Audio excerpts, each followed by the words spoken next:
It's Tuesday. It's Mark Pyers. It's real talk. I was walking down the road today, looking for another way to ease my mind and help my living. It's real talk. It's the daily vlog, Mark Pyers Real Talk. I'm here to help you make smarter moves, to amplify your current state. And I'm here with you on Tuesday, day 330 in a row of the Mark Pyers Real Talk show. And we've been going strong since December 31st. And there's never been a slow day. I think they've all been long. I'm sorry about that. If you're looking for a 1-minute show, just move on. So this is take 2. I tried to do this a few moments ago and we had an issue. The computer was very laggy. And I checked, and YouTube, Facebook, everything was laggy as well. So I'm going to have to erase all those, but we'll do the whole show over again. I'm heading to the city today. Very excited to go down to just be a part of the entrepreneur event that Stage 2 Startups is putting on today down in Sullivan Theater, I think it is. And this is about, obtaining funding, which to me, I'm very interested in figuring that out, especially with where we are, the stage that we're at right now with BeatSeat. Where all of a sudden, Her used it the other day in a live performance, which will not be seen by the public until mid-December. But my wife and I saw the performance yesterday. And oh my goodness, guys. It's the most amazing thing in the world. You see the first shot is Carrington's hands on the snare of the BeatSeat. That's the first shot that Vivo has.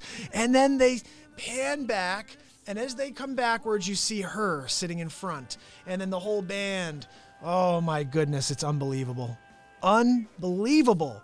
And the worst part about it is I can't show it to you yet. Here's the thing. If I actually go out and show that, there's a good chance that I get phone calls and, letters sent to me saying cease and desist. Because that's one of the biggest artists on the planet right now. So I'm going to hang tight until Dave says, hey, Mark, shoot that out to the world. But until then, I'm keeping those images and that video to myself. My wife and I are keeping it to ourselves. But guys, I got some pictures too, unbelievable in-action photos. In action. So very excited about that. And then so I get a message from Dave afterwards saying Carrington loved the BeatSeat. Loved it. He wants one. And then he said Vivo loved it. They loved the way it looked. They loved the way it sounded. So I said, please tell Vivo to get in touch with me. They should have one for every performance. You want to keep a nice stripped down performance for your Vivo performances? Get rid of the cajon. Get yourself a BeatSeat. Differentiate. This is the thing I keep talking about. In life, you get one chance to show yourself as being unique. Differentiation is massive. And right now, as an artist, you have the ability to take this instrument that the world is not seeing yet and differentiate. You could just appear different than everything else. And it's not going to cost you thousands of dollars to do that. That's the craziest thing. You get a hand-built quality instrument for $300 and up, but $300 for hand-built quality in the United States of America, double the size of a cajon, 4 playable panels, and you could differentiate your performance from everybody else out there. And then you could sit next to the best percussionist in the world, and you could say, hey, buddy, yeah, let's see you keep up with me, and I'm not good. But I can use all 4 appendages, and you could only use 2. And I could watch you tapping your feet on the ground, which is very interesting to me. It still makes me laugh. I'll see these amazing drummers and percussionists going crazy on their cajons, and if you watch their feet, they're desperately needing a BeatSeat. They're tapping their feet rapidly on the ground, creating a beat on the floor. And I'm thinking, just instead of going like this, you just kick sideways. Use those heels, buddy. Kick them right into the side of that BeatSeat. Kick, snare, kick, snare. It's a wrap. You just need one. That's it. Everyone needs one. I think it's personally, everyone in the world needs to let out stress. Everyone in the world deals with it in their own way.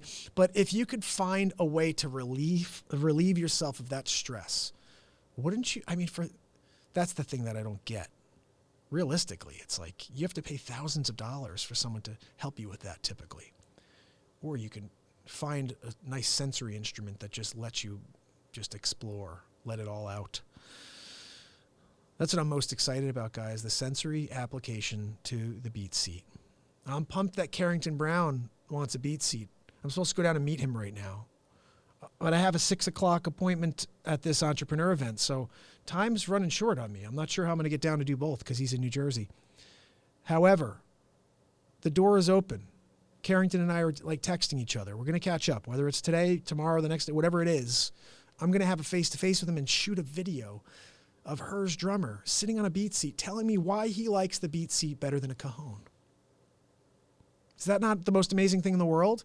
As somebody who's been pushing this instrument since I invented it in 2011, I think it is, you're always looking for someone to just tell you, yeah, you did the right thing. You did something that I needed. You created something for me. And when I got that note yesterday from Carrington saying, I love it. I love it. I love the way it sounds. It feels amazing. That to me is almost as important as how it sounds, how it feels.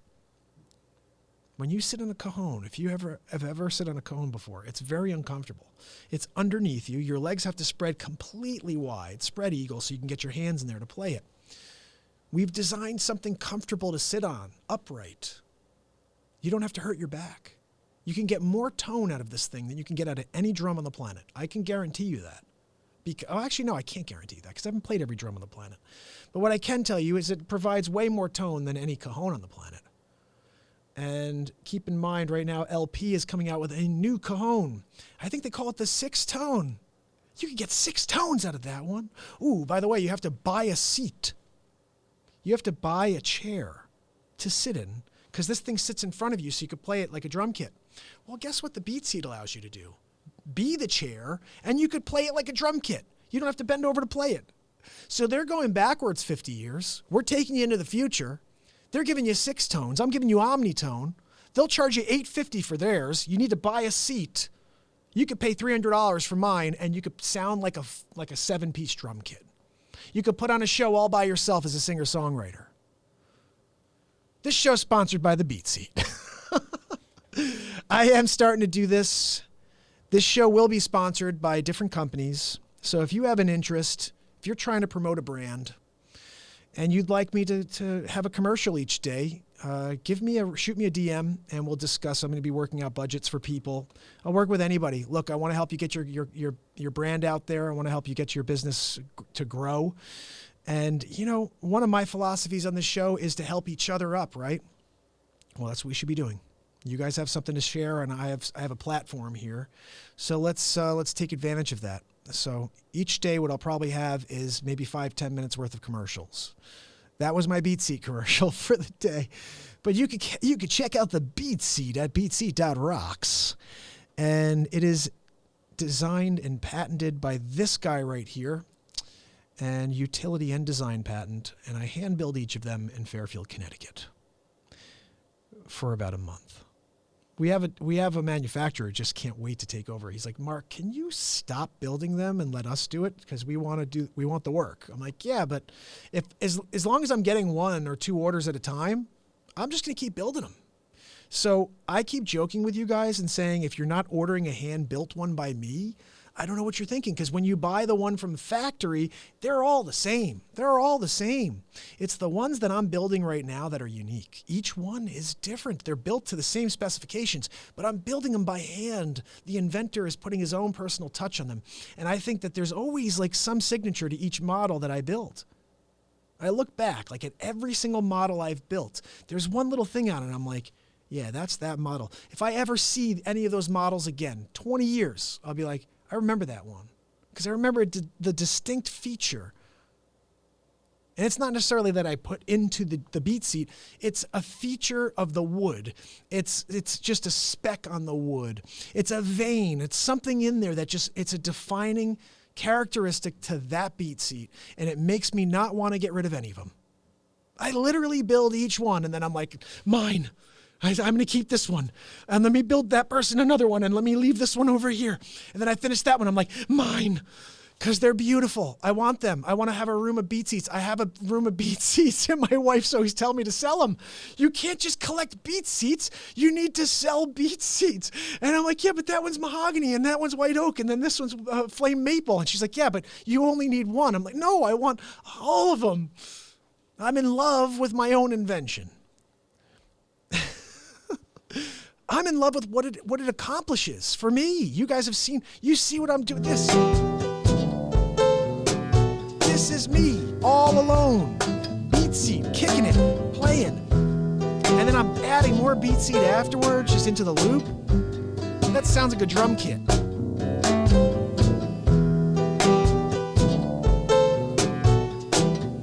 Drum kit, and not like a 3-piece. This is like a 5 or 7-piece. And that's one of the worst percussionists in the world.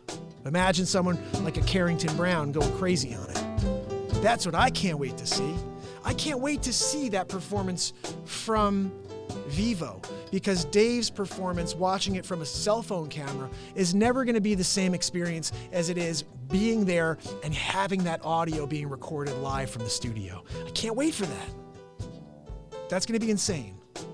And the close-up, oh my goodness.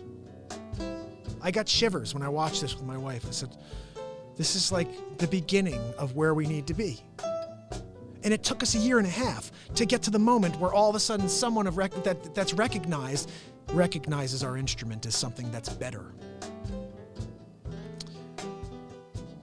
That is the hardest mission of all. I just posted on Instagram, if you guys can go over and like and comment this, but this is exactly what I was talking about. I think this could be one of the hardest jobs in the world, is being an inventor, just because you've created something that never existed, that just came to you and potentially could have global impact. And in order for that to actually have the impact, it's going to require an extraordinary amount of work. And most people aren't willing to put that time in. They'll start, but as soon as they start to get any resistance at all, they fold, they give up. Do you know how much resistance I've heard since I started with this product? Do you know how many people have said to me, how big is the market on the BeatSeat? You know, maybe you should talk to this person. They've got great ideas. They can give you better ideas than the BeatSeat. Excuse me. I personally believe anything that you can get a patent for has some sort of legs. Now, I don't know what you can do with it. If you can monetize and make a ton of money, or if you could just do something that can make you a comfortable living. But I believe getting a patent is something. Now, just think about this for a second. I started off with the first drum for guitar players. That was what it was. I wanted to be able to play shows by myself. I accomplished that. Perfect seat to sit and play guitar in, accomplished that. All of a sudden, someone said, hey, well, what if you take the guitar out of your hand? I'm like, well, geez, I guess then I've created the first drum you could sit upright and play with your hands and feet, because I have a panel right here in the center that's not flat. It's on a 45-degree angle. So you don't have to bend over to access it. You sit, and I've had 2 drummers say to me specifically on a video you can watch over here on YouTube, go over to the BeatSeat page, type in BeatSeat drum, and subscribe, ding the bell over there too. I'm going to be going live there as well on the weekends. But 2 drummers said this, speaking about the snare, is exactly where I want it. It's exactly where I want it to be, where my hands are. I don't have to work for it. I don't have to bend to reach it. I don't have to hurt my back. I could just sit like I was sitting in my drum stool with my drum kit around me, but instead I'm just here instead of like this. I'm down here instead. Comfortably. You could play for 3 hours straight on that thing before I designed the cushions that we're going to be designing for them. Soft cushion. We have to get so much. There's so many accessories for a BeatSeat too. Right now I'm like, look, you don't need accessories. Just get a BeatSeat and you could just knock people out of the park. Just drum kit, full shows by yourself, but you could start accessorizing. You could put a pedal on each side. You don't like kicking it with your heels? Put a pedal on each side. It's a wrap. So anyway, listen, I am heading to the city, hoping to meet Carrington, but it is 4 and I got to be down there at 6. And with traffic, it's probably not going to be likely I'll run into him today, but he's going to shoot a video for us, and I'm also going to have a chance to meet him at some point. But let's get to the news. What do you guys say? I'm going to switch this up. This is my news music. So today, let's see what we got. Come on, give me my news coverage. Where is it? Of course, it's not functioning.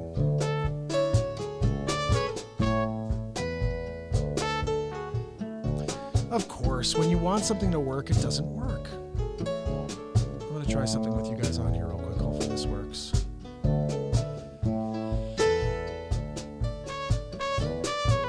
Yeah, it should work. All right, let's try it one more time. Nope, not working. Oh, I know why. Guys, this is why. You can't put the news at the bottom and expect it not to show. Let's do it from the top. It's the news section. It's Real Talk. So today on the news, we got a couple of celebrity and I guess you would just call them entertainment stories before we get on to a health story. And then a little bit on archaeology. I love archaeology. And we kept that one for the end. A little Harrison Fordish type of thing. You know, Indiana Jones. It's one of my favorites. So did you guys hear about this? Justin Timberlake returns to set with Alicia Wainwright after PDA pics emerge. It's back to work for Justin Timberlake. The 38-year-old musician and actor reported to the set of Palmer on Monday in Louisiana. 2 days after photos of him holding hands with his co-star emerged. Yeesh. Isn't he married to Jessica? What's her name? You know what I'm talking about. Jessica Biel, says it right here. Hold on a second. Yeah, that looks a little sketchy right there. I don't know. That face right there looks a little sketchy there, Justin. I don't know what you're doing over there. Completely innocent? I don't know. If you go out to a bar after you finish shooting and you're holding hands with someone and they have their hand in your lap, don't think that's innocent. Something I thought was pretty funny. He had too much to drink and got carried away. Really? I think that's very true. Like, I don't know. Here's the thing. It's a balcony with a group full of people and it was definitely nothing happening. Well, yeah, of course, maybe on the balcony there was nothing happening, but the act of holding hands with this woman and then her hand on his inner thigh while they're sitting there is just leading towards an event that took place later that evening. I'm just saying. I always say it takes two to tango, right? I mean, it's not like, in order for someone to cheat, you have to be open to that opportunity taking place. Just don't put yourself into a situation. Don't put yourself into that position. And I think that's what happened here. JT put himself into a very precarious situation.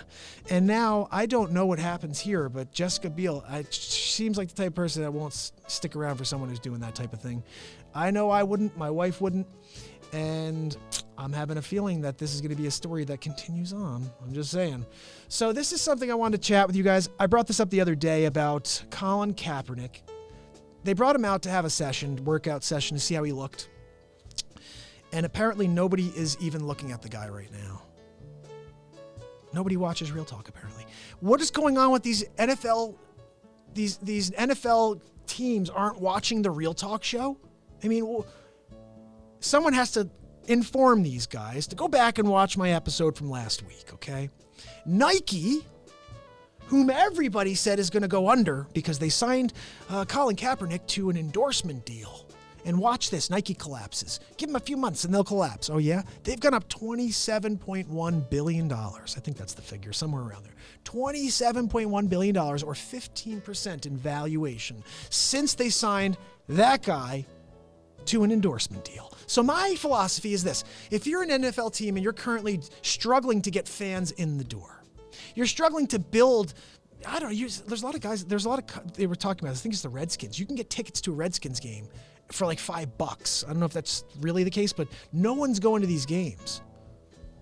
Hello? $27.1 billion at Nike because this guy is just different. Even if you don't play him, just take him, put him on the bench, let him do his kneel thing, whatever the heck he's going to do. But if you're looking to have a statement, get people to watch your team, get people in the door, this guy's sitting there. No one's looking at him, apparently. I don't know. So here's just a little health secret trick I want you guys to just keep in mind. This is something, especially we're hearing a lot more about different types of cancer, and lung cancer being one that you just cannot detect. This simple finger trick that could diagnose lung cancer. And when I saw that, I just said, I think this is for something we need to just take a read through. So, basically, here's the concept. You see this right here, right in the middle. Let me try to give you a better look here. Right in the middle here, there is a diamond. When you put your nails together, like so, if you put your nails together like so, and you look in between that space, you should see a diamond. If you don't see a diamond and it's flat like this, and it's just, there's no diamond and it's just a straight shot for your nails all the way down, you could have lung cancer. And basically, it says people with lung cancer don't know that their fingers are clubbing. They're starting to bend. And what is finger clubbing? Clubbing describes changes to the shape of the fingers and nails. It usually starts with the nail bed becoming soft and surrounding skin shiny. The nail then looks more curved than viewed from the side. Just making sure. Just making sure, guys. But that is something I checked immediately. I was like, yep, diamond, good. Whew, thank goodness. I'm classic for just being like, I won't go to the doctor until I'm feeling like it's like really, really dire. Like all of a sudden I'm like, okay, I think I may need antibiotics. But besides that, they're not going near me. And my father is the opposite. My father is it's like the, what's like $6 million man? What do they call it? He's basically like every part of his body has been worked on. But I just am terrified. I'm just terrified. So I'm just like, look, just stay away from me. Hopefully I'll be okay. I'm just going to maybe drink some more water or something like that. Anyway, that is just something. The finger trick. You should just make sure anybody who's curious and says, I'm coughing a lot or they have some lingering cough, that's something. Do the finger trick and just see if there's no gap there, no diamond shape in between your nail and I guess where your two bones meet right there, where your knuckles meet, you may have lung cancer. You should really go get checked out. Just something I thought you may want to check out. Here's something that I want to bring up just because of what I have a follower and friend over here on Facebook and Instagram. His name's Darlin. He's from Brazil.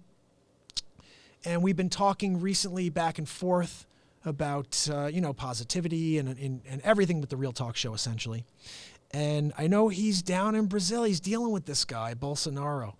And I just want to read the story for you because I am a fan of archaeology. I think it's continuing to search for new and old is very important for us to understand where we came from and where we're going.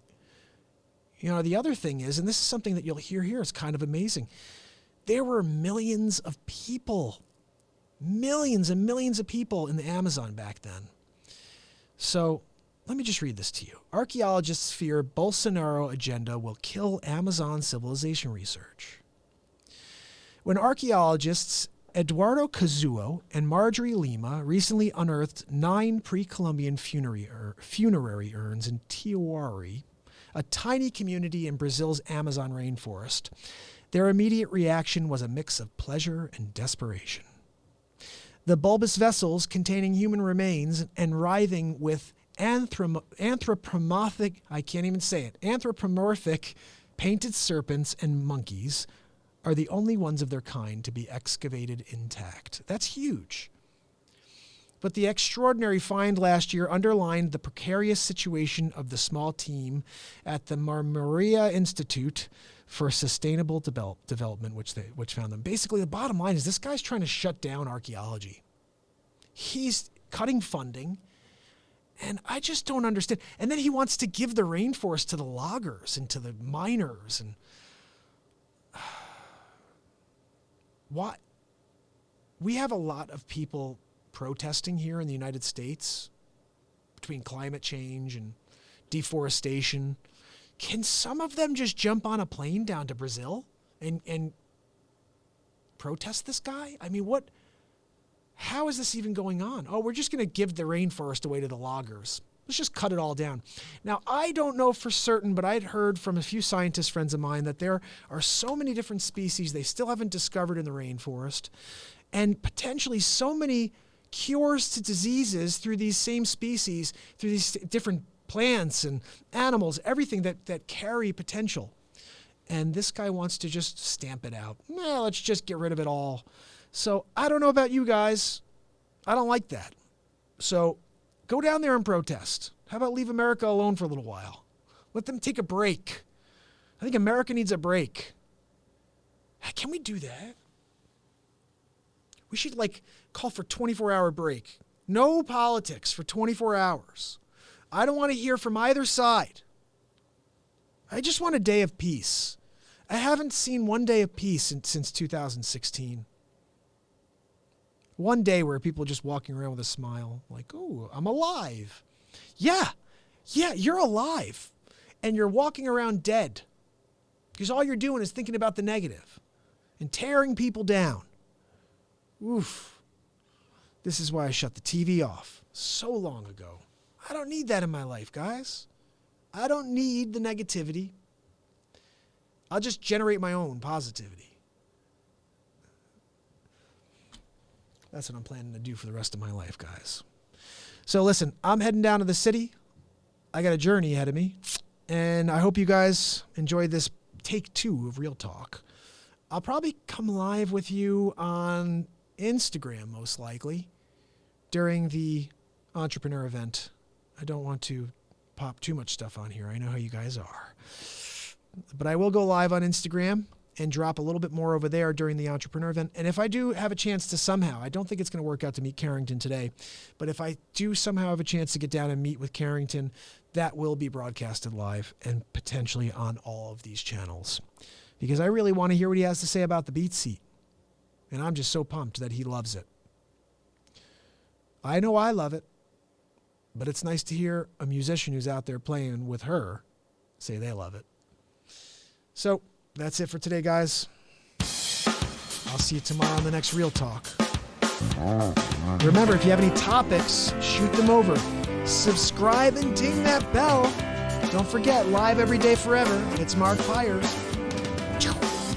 I was walking down the road today, looking for another way to ease my mind and know my living. It's Real Talk. I look into the windows of the passing cars driving next to me. Look how the